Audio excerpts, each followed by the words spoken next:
नमस्कार, स्वागत है एसडी प्लेटफॉर्म क्लासेस में आपका। तो ये करंट अफेयर्स सेशन है जो मंथली आपको प्रोवाइड किया जाता है। उड़ीसा दिवस कब मनाया जाता है? तो उड़ीसा दिवस 1 अप्रैल को मनाया जाता है। ये क्यों मनाया जाता है कि 1912 में बंगाल से बिहार और उड़ीसा प्रेसिडेंसी अलग हुई थी। उसके बाद 1936 में 1 अप्रैल 1936 में उड़ीसा जो है बिहार से अलग हुआ था। तब से इसका स्थापना दिवस मनाया जा रहा है। और भी देखते हैं 30 मार्च को आपका बिहार दिवस मनाया जाता है। 24 जनवरी को क्या मनाया जाता है? अपना उत्तर प्रदेश दिवस मनाया जाता है। 1 नवंबर को 4 राज्यों का दिवस मनाया जाता है। मध्य प्रदेश दिवस मनाया जाता है, छत्तीसगढ़ दिवस मनाया जाता है और कर्नाटक दिवस मनाया जाता है। उसके बाद गोवा दिवस मनाया जाता है। ठीक है। तो 1 नवंबर 1956, यह भी 1 नवंबर 1956, ये 1 नवंबर 2000 को इसका स्थापना हुई नए राज्य की, छत्तीसगढ़ की। और 1 नवंबर 1956 को इसकी स्थापना हुई थी। आरबीआई का स्थापना दिवस मनाया जाता है। तो आरबीआई का स्थापना दिवस 1 अप्रैल को मनाया जाता है। RBI act, reserve bank of India act 1934 के प्रावधान के अंतर्गत आरबीआई की स्थापना 1 अप्रैल 1935 को हुई थी। 1935 को। और शुरुआत में इसका मुख्यालय था कोलकाता। उसके बाद 1937 के बाद इसका हेडक्वार्टर मुंबई कर दिया गया है। ठीक है। और 1949 में इसका राष्ट्रीयकरण हो गया था। तब से ये भारत सरकार के अंतर्गत कार्य करती है। 1 जुलाई को एसबीआई का स्थापना दिवस मनाया जाता है। 4 जुलाई को संयुक्त राज्य अमेरिका का स्थापना दिवस मनाया जाता है। 4 जुलाई 1776 को इसको स्वतंत्रता मिली थी। और 24 अक्टूबर को यूनाइटेड नेशन का स्थापना दिवस मनाया जाता है। यूनाइटेड नेशन का गठन जो है 24 अक्टूबर 1945 को हुआ था। विश्व ऑटिज्म जागरूकता दिवस कब मनाया जाता है? तो विश्व ऑटिज्म जागरूकता दिवस 2 अप्रैल को मनाया जाता है। ठीक है। और ऑटिज्म क्या होता है?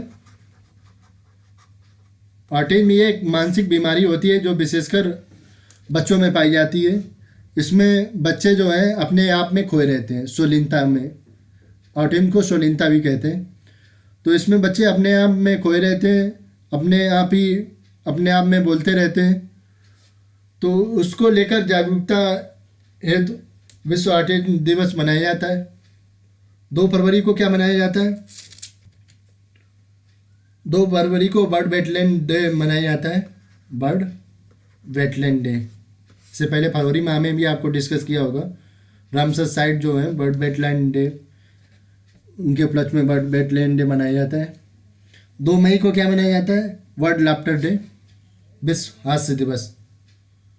विश्व हास्य दिवस, वर्ल्ड लाफ्टर डे मनाया जाता है 2 फरवरी को। और 2 दिसंबर को क्या मनाया जाता है? National population control day. National population control day, राष्ट्रीय जनसंख्या नियंत्रण दिवस। राष्ट्रीय समुद्री विज्ञान दिवस मनाया जाता है प्रतिवर्ष। तो ये प्रतिवर्ष 5 अप्रैल को मनाया जाता है, राष्ट्रीय समुद्री विज्ञान दिवस। ये क्यों मनाया जाता है? 5 अप्रैल 1919 को एक भारत की कंपनी थी, शिप कंपनी सिंधिया नेविगेशन। तो उसके द्वारा एक बनाया गया जहाज जो है 5 अप्रैल 1919 को अंतर्राष्ट्रीय समुद्री सीमा में उतारा गया था, जिसके उपलक्ष्य में अब भारत सरकार प्रतिवर्ष 1964 से ये 1964 से लगातार समुद्री विज्ञान दिवस मनाती है।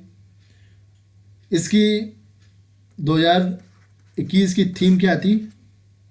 कोविड-19 के आगे सतत नो परिवहन। कोविड-19 के आगे सतत नो परिवहन, सतत नो परिवहन इसकी थीम थी। और इसका मुख्य उद्देश्य यह है कि इंटरकॉन्टिनेंटल जो व्यापार होता है उसको बढ़ावा देना और उससे संबंधित जो ग्लोबल इकोनॉमी होती है उसमें अधिक से अधिक प्रसार करना, ये इसका उद्देश्य होता है। 5 जून को क्या मनाया जाता है? विश्व पर्यावरण दिवस मनाया जाता है 5 जून को। 5 सितंबर को शिक्षक दिवस मनाया जाता है। और 5 नवंबर को क्या मनाया जाता है? 5 नवंबर को बर्ड सुनामी दिवस मनाया जाता है। Bird tsunami, TSUNAMI, bird tsunami day मनाया जाता है। विश्व स्वास्थ्य दिवस कब मनाया जाता है? तो विश्व स्वास्थ्य दिवस प्रतिवर्ष 7 अप्रैल को मनाया जाता है। 7 अप्रैल को क्यों मनाया जाता है? 7 अप्रैल को ही तो इस दिन WHO की स्थापना हुई थी। WHO की स्थापना हुई थी 7 अप्रैल 1948 को इसकी स्थापना हुई थी। और इसके उपलक्ष्य में 7 अप्रैल 1950 से 7 अप्रैल 1950 से प्रतिवर्ष विश्व स्वास्थ्य दिवस मनाया जाता है 7 अप्रैल को। WHO के बारे में देखते हैं। इसका हेडक्वार्टर जो है जिनेवा स्विट्जरलैंड में है और इसका उद्देश्य है कि समस्त विश्व को स्वास्थ्य प्रति देख रेख करना इसका उद्देश्य है। इसकी थीम क्या थी? एक निष्पक्ष और स्वस्थ दुनिया का निर्माण करना 2021 की इसकी थीम थी। एक निष्पक्ष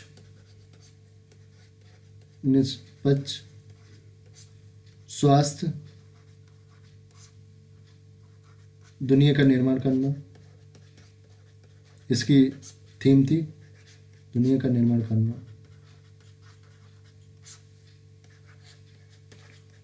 7 मई को क्या मनाया जाता है? 7 मई को वर्ल्ड एथलेटिक डे मनाया जाता है। वर्ल्ड एथलेटिक्स डे मनाया जाता है 7 जून को। 7 मई को 7 जून को क्या मनाया जाता है? खाद्य सुरक्षा दिवस, वर्ल्ड फूड सेफ्टी डे। 7 जून को वर्ल्ड फूड सेफ्टी डे मनाया जाता है। और 7 नवंबर को क्या मनाया जाता है? नेशनल कैंसर अवेयरनेस डे, राष्ट्रीय कैंसर जागरूकता दिवस। राष्ट्रीय कैंसर जागरूकता दिवस मनाया जाता है।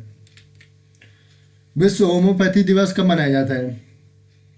तो विश्व होम्योपैथी दिवस प्रतिवर्ष 10 अप्रैल को मनाया जाता है। ये 10 अप्रैल को क्यों मनाया जाता है? क्योंकि इस दिन जो होम्योपैथी के संस्थापक थे doctor Christian Friedrich Samuel Hahnemann याद कीजिए, जो होम्योपैथी के संस्थापक थे हनीमैन, उनकी जन्म दिवस के उपलक्ष्य में ये प्रतिवर्ष 10 अप्रैल को विश्व होम्योपैथी दिवस मनाया जाता है।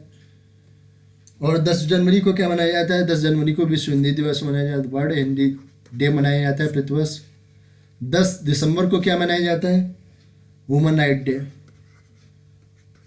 विश्व मानवाधिकार दिवस मनाया जाता है।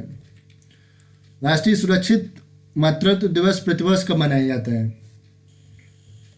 तो राष्ट्रीय सुरक्षित मातृत्व दिवस प्रतिवर्ष 11 अप्रैल को मनाया जाता है।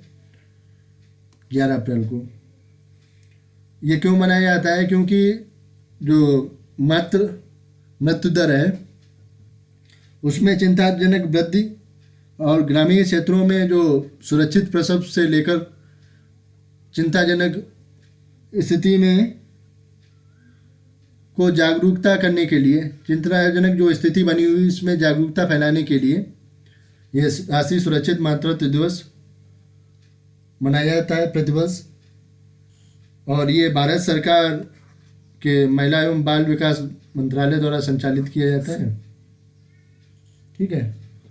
और भी देखते हैं 11 मई को नेशनल टेक्नोलॉजी डे मनाया जाता है। और 11 जुलाई को जानते हैं विश्व जनसंख्या दिवस, वर्ल्ड पॉपुलेशन डे।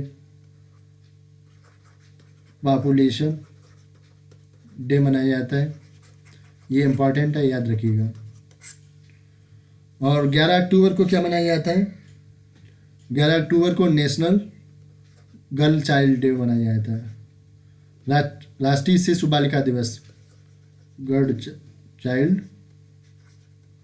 डे, राष्ट्रीय शिशु बालिका दिवस मनाया जाता है। किस केंद्रीय बल द्वारा 9 अप्रैल को शौर्य दिवस मनाया जाता है? तो ये शौर्य दिवस जो है CRPF central reserve police force द्वारा प्रतिवर्ष 9 अप्रैल को मनाया जाता है। ये क्यों मनाया जाता है? क्योंकि सन 1965 में, अप्रैल 1965 में एक पाकिस्तान द्वारा CRPF की टुकड़ी पर हमला किया गया था, जिसमें CRPF की एक छोटी सी टुकड़ी ने उस आक्रमण को विफल कर दिया था। तो उस वीरगाथा, उस पराक्रम के संबंध में CRPF द्वारा शौर्य दिवस मनाया जाता है। ये 55वां शौर्य दिवस था, 55वें क्रम का शौर्य दिवस था जो CRPF द्वारा मनाया गया। इसी संबंध में और भी देखते हैं इंडियन नेवी अभी हाल ही में 13 अप्रैल को ऑपरेशन मेघदूत मनाया। ऑपरेशन मेघदूत ये भी इसी संबंधित है, जो पाकिस्तान के हमले को भारतीय नौसेना ने विफल कर दिया था, उसके उपलक्ष्य में ये ऑपरेशन मेघदूत मनाया जाता है। और इसकी 13वीं वर्षगांठ मनाई गई थी, 13वीं वर्षगांठ मनाई गई। जलियांवाला बाग हत्याकांड की वर्षगांठ मनाई गई है। तो जलियांवाला बाग हत्याकांड की वर्षगांठ जो है 13 अप्रैल को मनाई गई थी। तो जलियांवाला बाग हत्याकांड 13 अप्रैल 1919 में हुआ था कि 1857 के बाद अंग्रेज़ों ने काफ़ी दमनकारी नीति अपनाई थी भारतीयों के विरुद्ध। किसी भी प्रकार से कोई गुट नहीं बना सकते थे, गुट बनाते थे तो वो किसी भी प्रकार से प्रताड़ित करते रहते थे। तो जलियांवाला बाग हत्याकांड मुख्यतः जो रोलेट एक्ट था 1919 में पारित किया गया।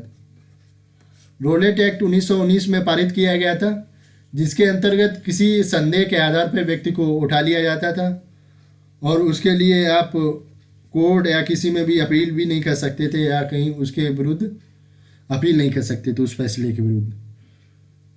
तो ये बिना दलील और बिना वकील वाला कानून कहा गया था। तो इसी कानून के अंतर्गत जो भारत के 2 लोकप्रिय नेता थे, सत्यपाल मलिक और सैफुद्दीन किचलू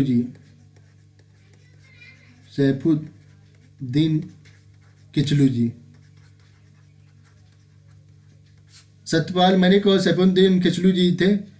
तो इसी कानून के आधार पर इन लोगों को अचानक उन्होंने गिरफ्तार कर लिया अंग्रेज सरकार ने, जिसकी रिहाई की मांग के लिए लोगों ने 13 अप्रैल 1919 को जलियांवाले बाग में एक सभा बुलाई। उस सभा की जानकारी जो जनरल डायर को हो गई थी, जनरल डायर को। तो जनरल डायर ने इस सभा में भीड़ में अंधाधुंध फायरिंग करवा दी, जिससे काफ़ी लोग मारे गए। तो उन लोगों की शहादत की यादगार के उपलक्ष्य में इस 13 अप्रैल को जलियांवाला बाग हत्याकांड की वर्षगांठ मनाते हैं प्रतिवर्ष। 13 अक्टूबर को international day for natural disaster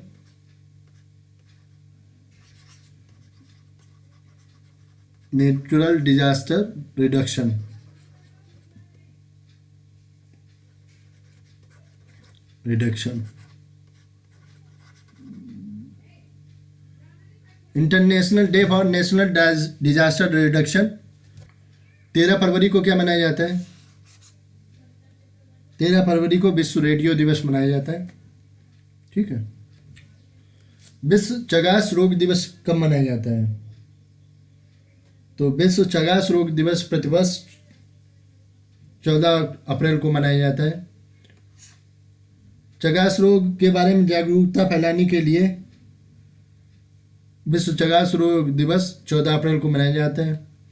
14 जून को क्या मनाया जाता है? विश्व रक्तदाता दिवस मनाया जाता है 14 जून को। World blood donor day. विश्व रक्तदाता दिवस 14 जून को मनाया जाता है। 14 अक्टूबर को विश्व दृष्टि दिवस मनाया जाता है, बर्ड साइट डे। और 14 दिसंबर को क्या मनाया जाता है? विश्व ऊर्जा संरक्षण दिवस, बर्ड एनर्जी कंजर्वेशन डे। विश्व ऊर्जा संरक्षण दिवस 14 दिसंबर को मनाया जाता है। हिमाचल प्रदेश दिवस मनाया जाता है। तो हिमाचल प्रदेश का स्थापना दिवस जो है प्रतिवर्ष 15 अप्रैल को मनाया जाता है, 15 अप्रैल को। ठीक है, हिमाचल प्रदेश की स्थापना 15 अप्रैल 1948 को हुई थी।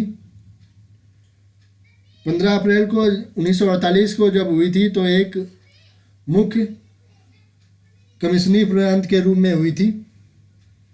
उसके बाद 1950 में इसे सी श्रेणी में रखा गया और उसके बाद 1 नवंबर 1956 को केंद्र शासित प्रदेश बनाया गया। 1 नवंबर 1956 को एक केंद्र शासित प्रदेश बनाया गया। उसके बाद जनवरी 1971 को ये 18वें राज्य के रूप में इसे मान्यता प्राप्त हुई, जनवरी 1978। तो एक राज्य के रूप में मान्यता प्राप्त हुई है और इसकी कैपिटल जो है शिमला है। ठीक है, 15 जनवरी को क्या मनाया जाता है? अंतर्राष्ट्रीय फैमिली डे मनाया जाता है, इंटरनेशनल फैमिली डे मनाया जाता है 15 मई को। और 15 जून को क्या मनाया जाता है? वर्ल्ड विंड डे मनाया जाता है, वर्ल्ड विंड डे मनाया जाता है 15 जून को। विकास और शांति हेतु अंतर्राष्ट्रीय खेल दिवस प्रतिवर्ष मनाया जाता है। तो विकास और शांति की हेतु अंतर्राष्ट्रीय खेल दिवस 6 अप्रैल को मनाया जाता है। ये 6 अप्रैल को ही क्यों मनाया जाता है? क्योंकि 6 अप्रैल 1986 को जो अपने ओलंपिक हैं, आधुनिक ओलंपिक 6 अप्रैल 1986 से स्टार्ट हुए थे एथेंस में। तो उन खेलों की जो स्थापना हुई थी, शुरुआत हुई थी, उनके उपलक्ष्य में प्रतिवर्ष 6 अप्रैल को विकास और शांति हेतु अंतर्राष्ट्रीय खेल दिवस मनाया जाता है। और ये शुरुआत कब से हुई है? यूनाइटेड नेशनल असेंबली द्वारा 23 अगस्त 2013 से इसकी शुरुआत हुई है। 23 अगस्त 2013 से ये कंटिन्यू मनाने की शुरुआत हुई है। ठीक है, इसकी थीम क्या थी? Sport and physical activity for better reopen and recover. तो इस वर्ष की थीम थी sport and physical activity for better reopen and recover. ये इस वर्ष की थीम थी। और 29 अगस्त को क्या मनाया जाता है? 29 अगस्त को अपना खेल दिवस मनाया जाता है। ठीक है, और 28 फरवरी को क्या मनाया जाता है? नेशनल साइंस डे मनाया जाता है, नेशनल साइंस डे, राष्ट्रीय विज्ञान दिवस मनाया जाता है। आयुष दिवस मनाया जाता है। तो आयुष दिवस प्रतिवर्ष 30 अप्रैल को मनाया जाता है। ठीक है, इसका उद्देश्य मनाने का है कि सामाजिक आर्थिक जाति जनगणना जो हुई है, अपनी जनगणना की जा रही है, तो उसको डाटाबेस मान के दूर दराज क्षेत्रों में सस्ती मेडिकल सुविधा उपलब्ध कराना या मेडिकल सुविधा को प्रोत्साहित करना इस आयुष दिवस मनाने का उद्देश्य है मुख्य। इसी आयुष दिवस के मनाने के उपलक्ष्य में भारत सरकार द्वारा 15 अगस्त 2018 को आयुष्मान भारत 15 अगस्त 2018 को आयुष्मान भारत एक योजना शुरू की गई है। जिसमें सभी को मेडिकल कवरेज दिया जाएगा। ठीक है। 29 अगस्त को क्या मनाया जाता है? 29 अगस्त को राष्ट्रीय खेल दिवस मनाया जाता है, नेशनल स्पोर्ट डे मनाया जाता है 29 अगस्त को। और 28 फरवरी को राष्ट्रीय साइंस डे, राष्ट्रीय विज्ञान दिवस मनाया जाता है। तो अभी हाल ही में WEF द्वारा विश्व आर्थिक मंच द्वारा एक रिपोर्ट जारी की जाती है, ग्लोबल जेंडर गैप इंडेक्स। तो ये 4 क्षेत्रों में जारी की जाती है, जिसमें लैंगिक अंतराल का परीक्षण किया जाता है। जैसे आर्थिक क्षेत्र में भागीदारी और अवसर में क्या लैंगिक अंतराल है, शैक्षणिक उपलब्धियों में क्या लैंगिक अंतराल है, स्वास्थ्य एवं अंतर्जीवता में हेल्थ एंड सर्विसेज में क्या लैंगिक अंतराल है, और राजनीतिक सशक्तिकरण पॉलिटिकल एम्पावरमेंट में क्या लैंगिक अंतराल है।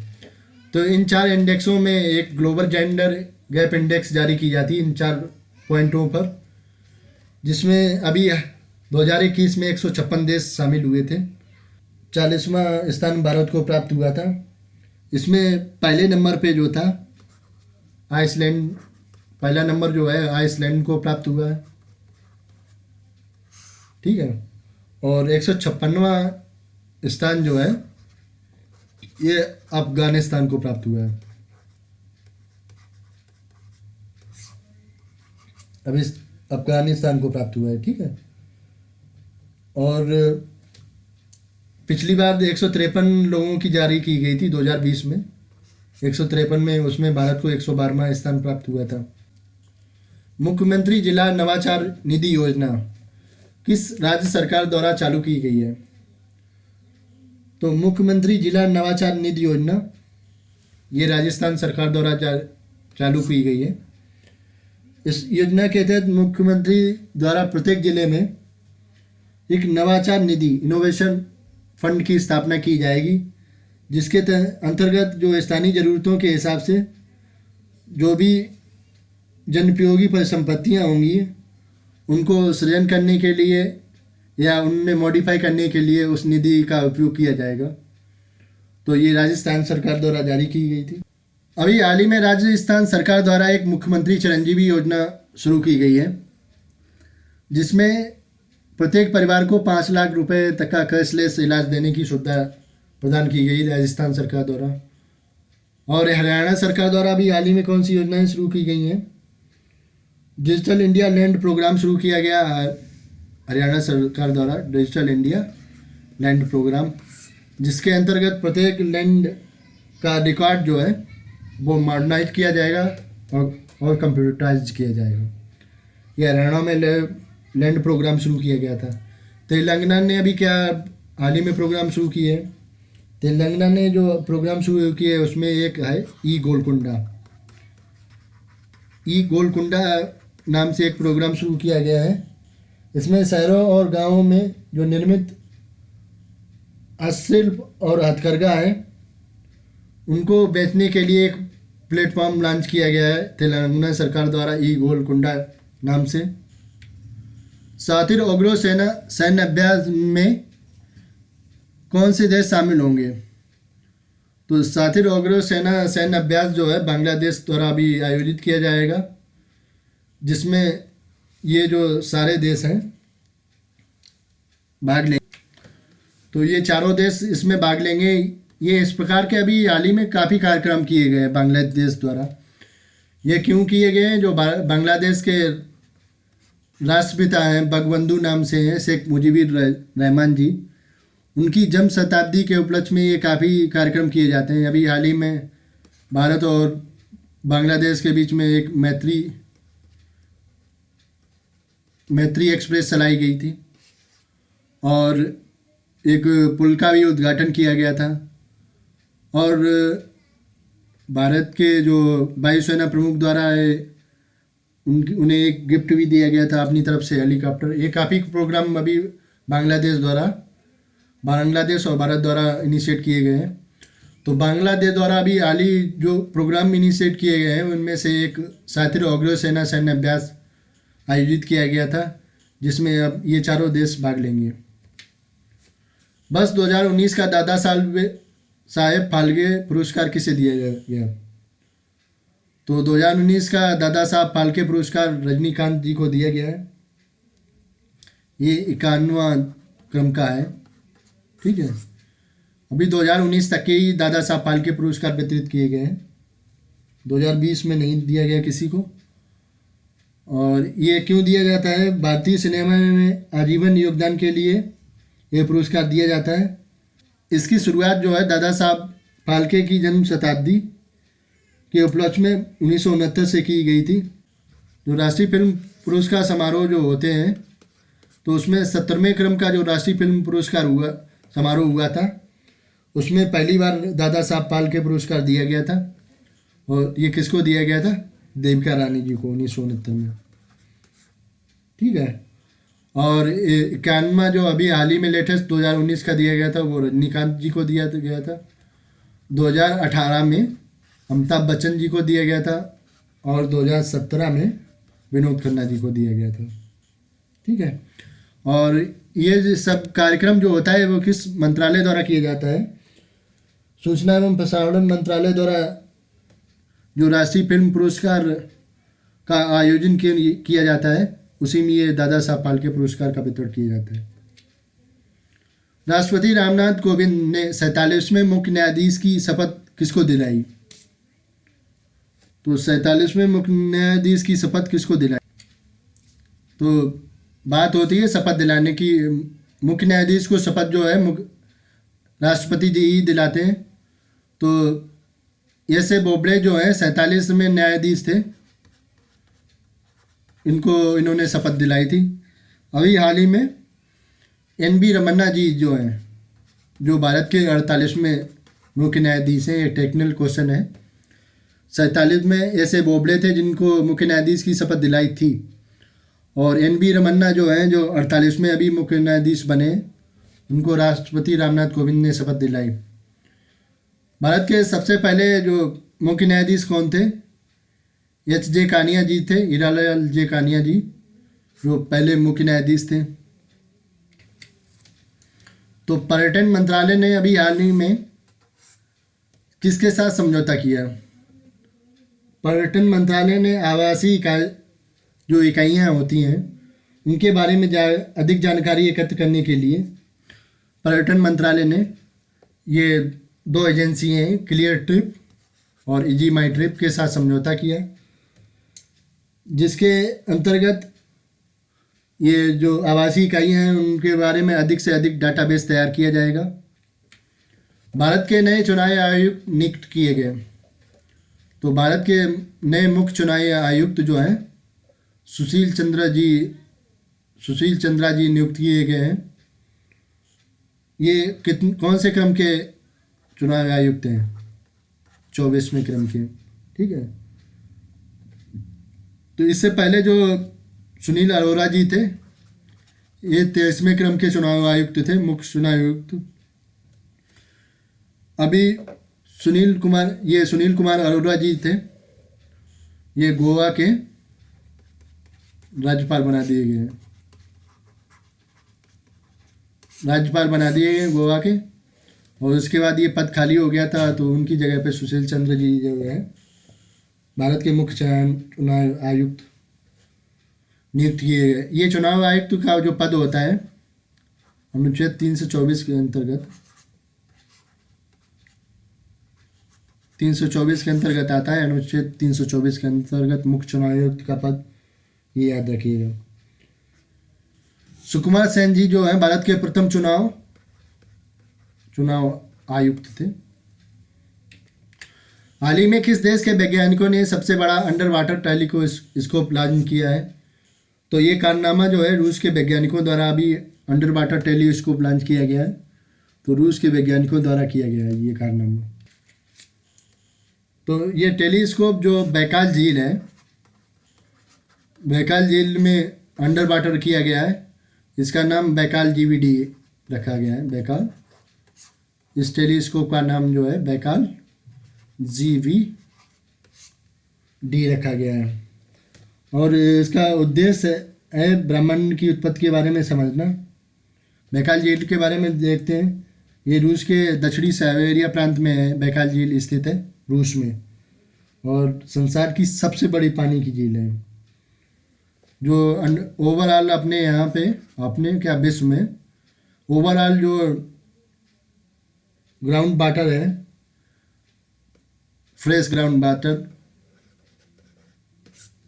जो ताज़ा पानी है, उसका 23% जो है बैकाल झील में आपको प्राप्त होता है। ठीक है। अभी जापान के वैज्ञानिकों द्वारा एक सुपर कंप्यूटर भी लॉन्च किया गया था। ठीक है। और यूएई के वैज्ञानिकों द्वारा होप प्रो मिशन लॉन्च किया गया। केंद्र सरकार द्वारा विशिष्ट भूखंड पहचान संख्या की योजना की शुरुआत की गई है। ये पूरे देश में कब तक लागू होगी? तो केंद्र सरकार द्वारा विशिष्ट भूखंड पहचान संख्या योजना की शुरुआत की गई है। तो ये पूरे देश में 2022 तक लागू होने की संभावना है, 2022 तक। ठीक है।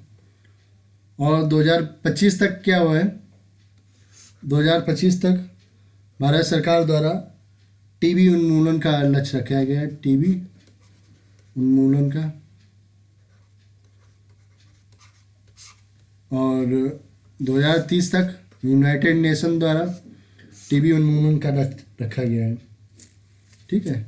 तो ये विशिष्ट भूखंड पहचान संख्या योजना में जो लैंड की यूनिक नंबर जो होगा, यूनिक नंबर, ये 14 डिजिट का होगा। जैसे अपने आधार में 12 डिजिट का नंबर होता है, तो ये 14 अंकों का होगा। 66वें फिल्म फेयर अवार्ड 2021 की घोषणा की गई है। इसमें सर्वश्रेष्ठ फिल्म का अवार्ड किसे दिया गया है? तो 66वें फिल्म फेयर अवार्ड जो है, 66वें क्रम का अभी आयोजित किया गया है। तो इसमें जो सर्वश्रेष्ठ फिल्म का अवार्ड थप्पड़ को दिया गया है। इसके डायरेक्टर जो हैं अनुभव सिन्हा है। अनुभव सिन्हा द्वारा निर्देशित बेस्ट फिल्म का अवार्ड दिया गया है। और दूसरी फिल्म है तानाजी। तानाजी के जो अभिनेता हैं, सहायक अभिनेता सैफ अली खान जी, इनको सर्वश्रेष्ठ सहायक अभिनेता का पुरस्कार दिया गया। और थप्पड़ की अभिनेत्री जो है, थप्पड़ फिल्म की तपसी पन्नू जी, इनको सर्वश्रेष्ठ अभिनेत्री का खिताब मिला। और अभिनेता में जो है अंग्रेजी मीडियम में अभिनेता है इरफान खान जी, इनको सर्वश्रेष्ठ अभिनेता का खिताब मिला। Credit rating agency Moody's CRA, credit rating agency एक मूडीज है, ये अमेरिका की क्रेडिट रेटिंग एजेंसी है। इसके द्वारा जो भारत की GDP है वो 12% रहने का अनुमान व्यक्त किया गया है। ठीक है। हाल ही में फातिमा जकरिया जी का निधन हो गया है। वह थी एक पत्रकार और शिक्षाविद थी, फातिमा जकरिया जी। वह मुंबई टाइम्स एक न्यूज़ आती थी, न्यूज़पेपर मुंबई टाइम्स और times of India, Mumbai times और टाइम्स ऑफ इंडिया की संपादक थी। ताज होटल पत्रिका एक निकलती थी, उसकी भी संपादक थी। और 2006 में इन्हें पद्मश्री अवार्ड भी दिया गया था, 2006 में। हाल ही में अटल इनोवेशन मिशन के नए निदेशक नियुक्त किए गए हैं। तो अटल इनोवेशन मिशन के नए निदेशक डॉक्टर चिंतन वैष्णव जी नियुक्त किए गए हैं। तो अटल इनोवेशन मिशन एम, ये नीति आयोग द्वारा एक पहल है और इसका मुख्य उद्देश्य है इनोवेशन और एंटरप्रेन्योरशिप से संबंधित जो भी सिस्टम है उसमें गतिशीलता प्रदान करना और इसे प्रमोट करना। इससे पहले इसके जो निदेशक थे डॉक्टर रामनाथन रामनन थे और मल्लिका श्रीनिवासन जी। ये अभी हाल ही में उद्यम चयन बोर्ड की अध्यक्ष चुनी गई हैं। मुखमीत एस भाटिया, ये ESIC कर्मचारी राज्य बीमा निगम के महानिदेशक नियुक्त किए गए हैं। ESIC ये श्रम एवं रोजगार मंत्रालय के अधीन आता है और इसकी स्थापना 1952 में हुई थी। हेडक्वार्टर इसका नई दिल्ली है। ठीक है। देश का सबसे बड़ा तैरता हुआ सौर ऊर्जा संयंत्र स्थापित किया जाएगा। ये सौर ऊर्जा संयंत्र कहाँ पे स्थापित किया जाएगा? ये सौर ऊर्जा संयंत्र जो है तेलंगाना में स्थापित किया जाएगा। एक जगह है तेलंगाना में, रामगुणम। रामगुणम में ये सौर ऊर्जा संयंत्र स्थापित किया जाएगा एनटीपीसी द्वारा। ये किसके द्वारा प्रायोजित है? NTPC, national thermal power corporation द्वारा प्रायोजित है। और इसमें 100 मेगावाट का एक सोलर प्लांट स्थापित किया जाएगा। और ये एक पॉन्ड है उसमें स्थापित किया जाएगा 100 मेगावाट का। इसका पर्पज़ ये है कि कार्बन उत्सर्जन को कम करना। जितनी भी रिन्यूएबल एनर्जी में जो डेवलपमेंट हो रहा है उनका सभी का पर्पज़ यही होता है कि कार्बन क्रेडिट को कम करना, न्यूनतम कार्बन उत्सर्जन हो, ऐसा प्रयास किया जाता है। किस राज्य द्वारा संचालित भारत का पहला जानवरों के लिए एम्बुलेंस नेटवर्क स्थापित किया जाएगा? तो जानवरों के लिए एम्बुलेंस नेटवर्क स्थापित करने वाला पहला राज्य है आंध्र प्रदेश। आंध्र प्रदेश के जो सीएम हैं जगनमोहन रेड्डी जी, ये काफ़ी इनिशिएटिव वर्क करते हैं। हर प्रकार का एक नया कोई ना कोई कार्य करते रहते हैं। आंध्र प्रदेश के सीएम द्वारा एम्बुलेंस जो जानवर होते हैं उनको सही चिकित्सा प्रदान करने के लिए एक एम्बुलेंस नेटवर्क स्थापित किया गया।